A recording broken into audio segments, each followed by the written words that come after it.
this nation. OSBC brings you the news.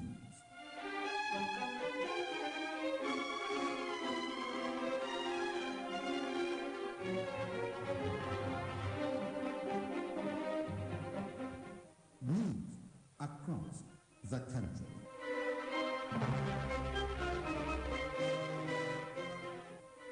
It's a beautiful evening. You're welcome to the news across the country. I am Temi Tokbe Olajuwola. Osun police allays fear of the public over reported infiltration of forests by bandits. ASU extends strike action. Federal government kicks against tax on coals. Osun State Police Command has implored residents of the state not to panic about the alarm raised by Are Gani Adams about terrorist infiltration of forest in the West Region, Osun State inclusive. The State Commissioner of Police, Wale Olokode, who stated this in an interview with OSBC News, assured that the police is collaborating with the other sister security agencies as well as local security groups to protect lives and property in and around the state. CP Olokode called on residents of the state to continue to cooperate towards security operatives, remain vigilant, and ensure reportage of any unusual movements within their vicinity, adding that the police cannot do it alone. I want to reassure our people that if Osun is one of those states mentioned, I want to reassure them that they should not panic. There should be no cause for alarm, as the law enforcement agents are working assiduously to ensure that the state, which is the most peaceful state, continues to retain that glory of being the most peaceful state. The law enforcement agents, particularly the police, is working in conjunction with other federal security agencies, and particularly also with the civilian security agencies. I mean the hunters group, the vigilante group, the Amotekun group.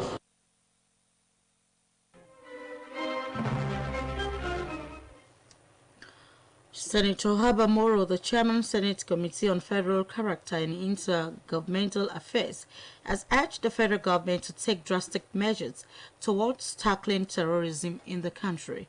He said this today when he spoke with newsmen in Abuja.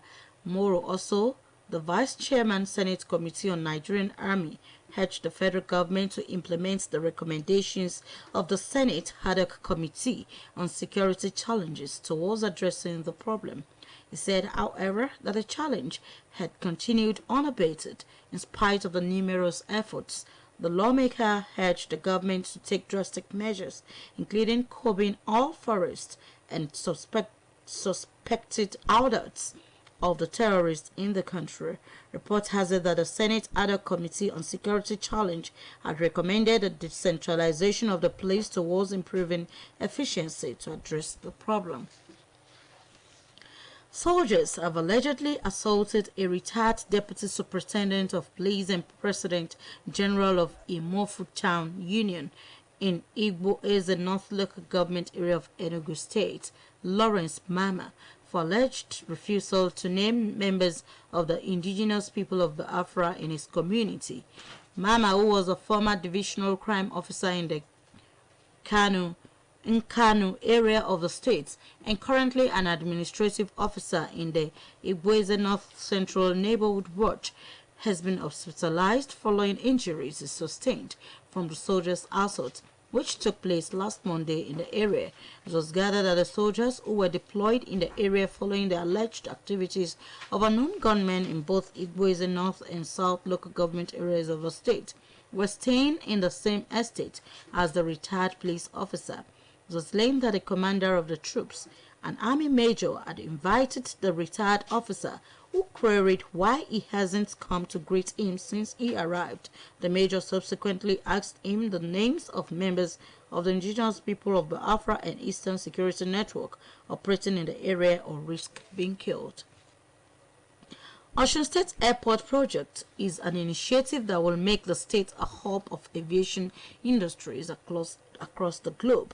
The Chief Press Secretary to the State Governor, Mr. Ismail Omikpidon, who dropped this in Osogbo, the Osun State capital, stated that the airport would be equipped with infrastructural facilities that will provide technical and airlifting services. According to him, the hangar department of the airport would carry out repairs on aircrafts for the military and commercial airlines and render airlifting services for the state's indigents traveling across continents and other coming to the state from any part of the world. He maintained that the airport would improve the revenue generation by the state as it will heighten the commercial activities and boost the private and public economies. Mr. Mipidon, however, took a swipe at a rumor making the round that the airport has been relocated to another site from Ido-Osun, saying necessary machinery has been put in place to make the airport meet a world-class standard. Chief of Air Staff wasted no time in acceding to the request of Mr. Governor. His team came here, they looked around what we have, and they requested for 100 hectares of land around the airport corridor. Unfortunately, we couldn't get up to 100 hectares. We got 60, and they said, well, that the remainder must not be more than 15 minutes drive from the airport. So in the search for a place that was not too far from the airport, the engineers from the Ministry of Lands and Survey and from the Ministry of Works and Transport in Osun, alongside our partners from the Chief of Air Staff's office, went round and they found a place around Kilibi-Osogbo axis. We later realized that the land they wanted belongs to the military.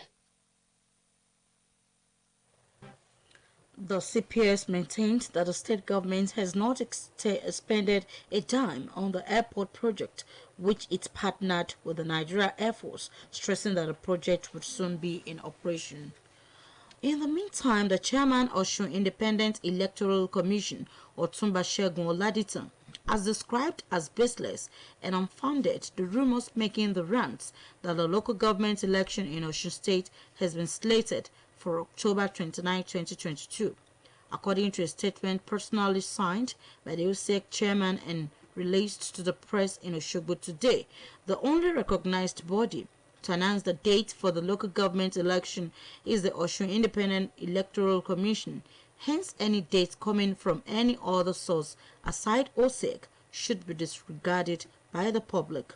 Otumba Segun Oladitan states that at the appropriate time, the Commission will come out with the election guidelines to put a stop to the unnecessary rumors being peddled around.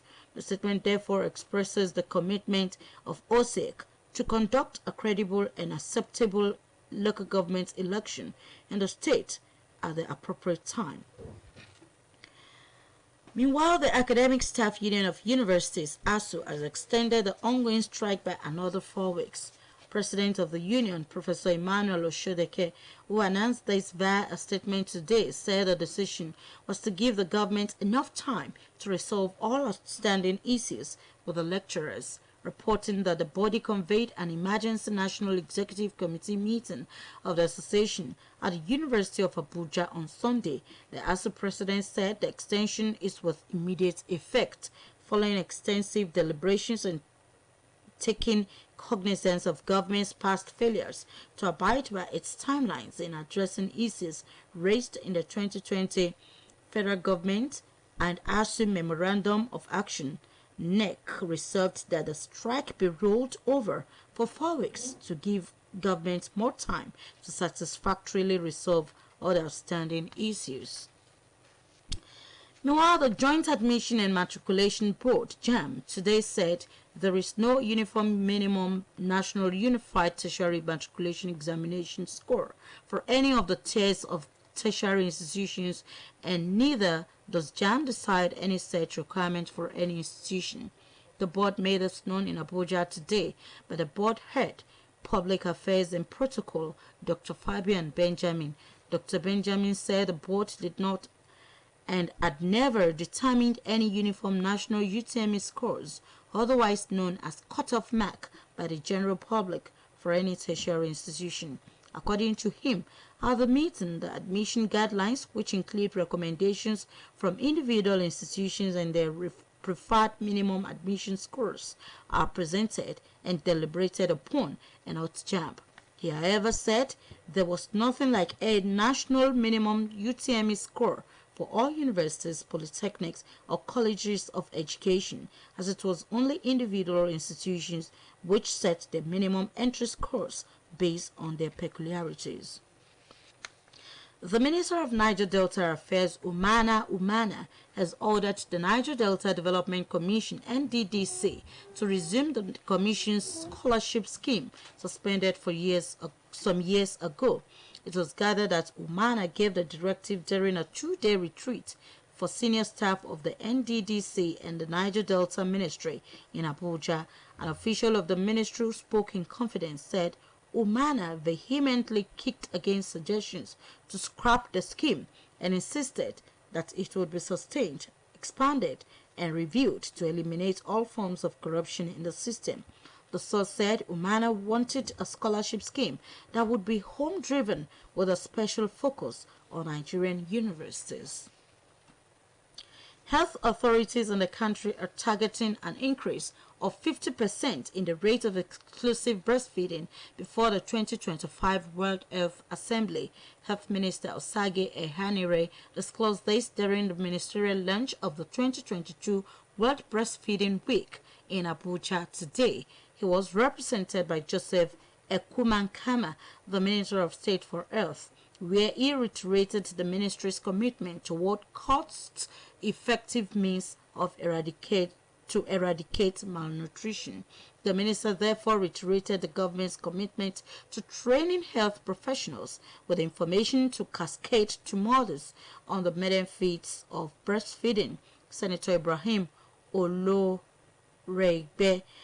the chairman Senate Committee on Health, said there was need to provide an enabling environment in workplaces, both informal and informal sectors, to promote breastfeeding. This is the news across the country, coming to you from Osun State Broadcasting Corporation, Iliawiye Okebale Osogbo. Now a mid-news message.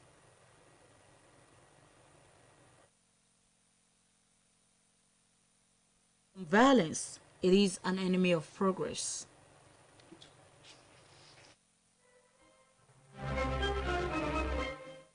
The Minister of Communications and Digital Economy, Issa Pantami, has kicked against renewed attempts by the federal government to add a 5% excise duty to telecommunication services. When implemented, this will bring the total tax telecom consumers pay for telecom services to 12.5%. He disclosed this while speaking in Lagos at the ongoing exhibition organized by the Nigeria Office for Developing the Indigenous Telecom Sector, an agency domiciled in the Nigerian Communications Commission. According to him, the telecom sector already contributes a lot to the Nigerian economy, and adding more taxes could impact negatively its growth. He urged the government to consider taxing other sectors of the economy that are not contributing to the national development. Barely less than 24 hours after the defection of Tangaza Local Government Council Chairman in Sokoto State, Honorable Salihu Bashar Kalanjin, as a serving commissioner for security and careers matter in Tambuwa's government, retired Colonel Garba Moyi Isa, has defected from the PDP to the APC. Colonel Moyi said he decided to dump the party as Tambuwal's administration lacked transparency and accountability to govern efficiently.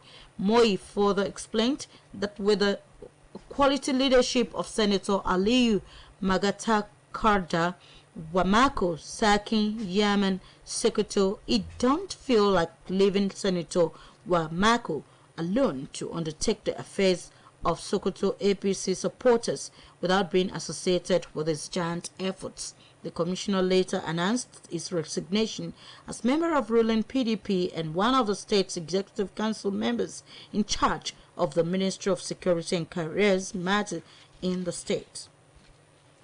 Authorities of Zakat and Sadaqat Foundation will not relent at sensitizing wealthy Muslims on the need to pay their zakat and as well ensure its redistribution as stipulated by Allah in the Quran. The executive director of the foundation, Prince Suleiman Olagunju, states this while distributing proceeds of zakat and sadaqat to the needy in form of empowerment tools and cash. Sahid Adeboje has the details. Islamic clerics, royal fathers and technocrats gathered at the Osogbo venue of the program, where about 45 people, Muslims and non-Muslims, benefited from the tools and cash from Zakat and Sadaqah Foundation. In his speech, the executive director of the foundation, Prince Sulaiman Olagunju, explained that Zakat as a pillar of Islam was meant to redistribute wealth and reduce the poverty level among mankind. Prince Olagunju explained that the foundation had been assisting the less privileged with zakat and zadaqah of wealthy Muslims. Also expressed delight that some of those who received such assistance in the past are now paying back to assist others. There has been so much feedback, and that's the encouragement we are getting. At least I can remember somebody who came to the foundation and he wants to become a pilot. Today is a pilot and regularly has been paying zakat to us. Yes, we did not give him the whole money.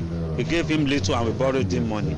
He has paid all the debts and is doing well. We have quite a number of people who are already who are doing very well and are paying back to the foundation. But Moshood Olaye is the administrative secretary, Zakat and Sadaqah Foundation, while speaking, explained that between January and July this year, the foundation has engaged in Zakat assessment, collection and distribution. According to him, the foundation, which received over 4 million naira as Zakat and over 3 million naira as Sadaqah, apart from the 600,000 naira received during Ramadan for iftar, assisted the orphans, the widows, and as well distributed educational gifts to the less privileged. He also explained that the foundation's primary education support is underway.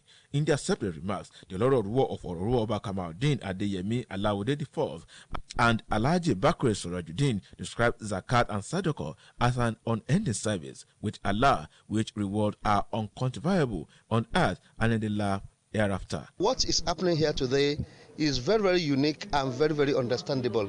It is a way by which we are trying to make people in the society to come up and to be among those people that are reckoned with. Some of the beneficiaries, including Mrs. Adela Komofliat and Itono Comfort, a non-Muslim, appreciated Zakat and Zadaqah Foundation, pledging to make judicious use of the empowerment tools given to them. Among the empowerment tools distributed were deep freezers, refrigerators, sewing machines, generating sets, gas cylinder, digital measurement, laptop computers, and printers. Said Adeboje, OSBC News. Nigeria secured another gold medal at the ongoing Commonwealth Games in Birmingham to bring a total medals haul to 3. Adeyemi Apodere has more on sports updates. Weightlifter Folashade Lawal has set a new Commonwealth Games record with a 206 kg in the women's 59 kg event. She finished top with a gold medal, the second for Nigeria in the ongoing Commonwealth Games. Nigeria had on Saturday won its first gold medal at the Games when Adijat Olanioye recorded a total lift of 203 kg in the women's 55 kg weightlifting event.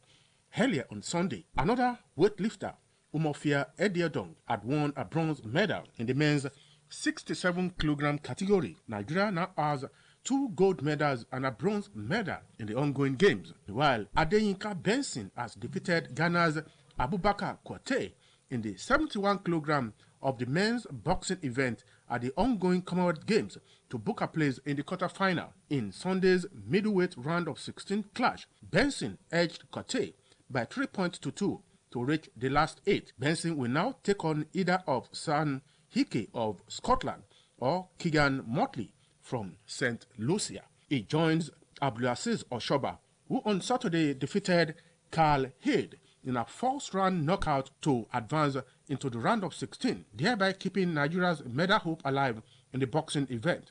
Oshoba will take on Garan Groft of Wales for a place in the quarter-final. In the meantime, the next round of African Cup of Nations qualifiers in September have been postponed to allow the continent's 5 World Cup-bound teams the opportunity for better preparatory matches before the tournament in Qatar.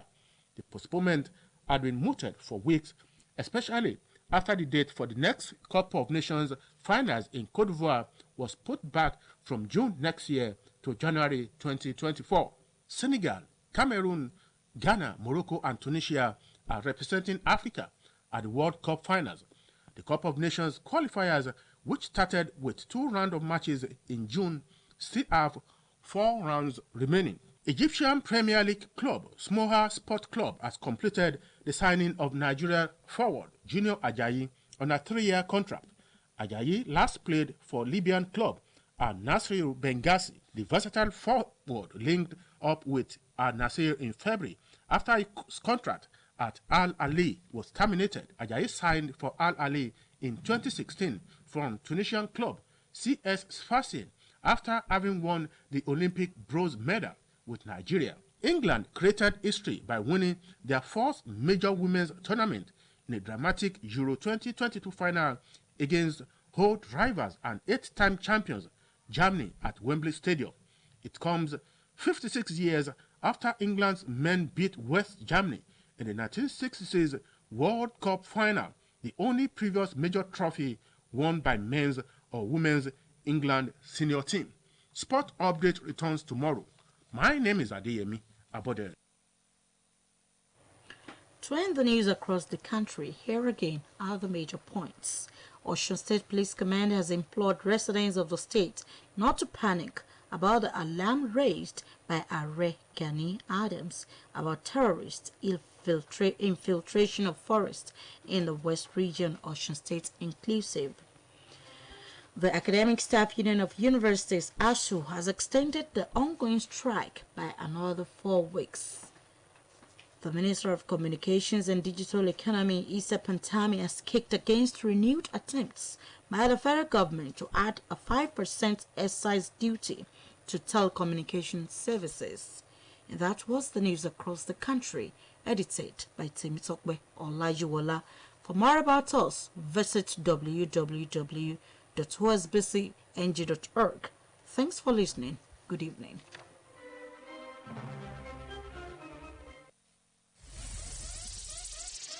It's entertaining. It's educating.